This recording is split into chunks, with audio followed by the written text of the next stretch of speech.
What's the meaning of backscratching?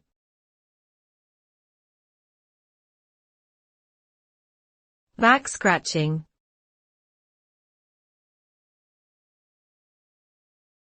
Backscratching.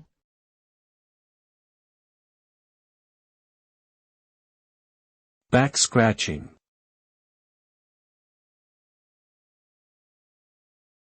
Backscratching.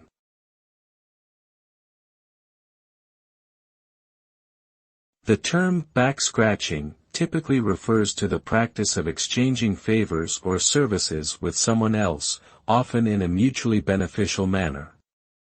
This can involve anything from doing someone a small favor in exchange for their help with a larger task, to actively collaborating on a project or business venture.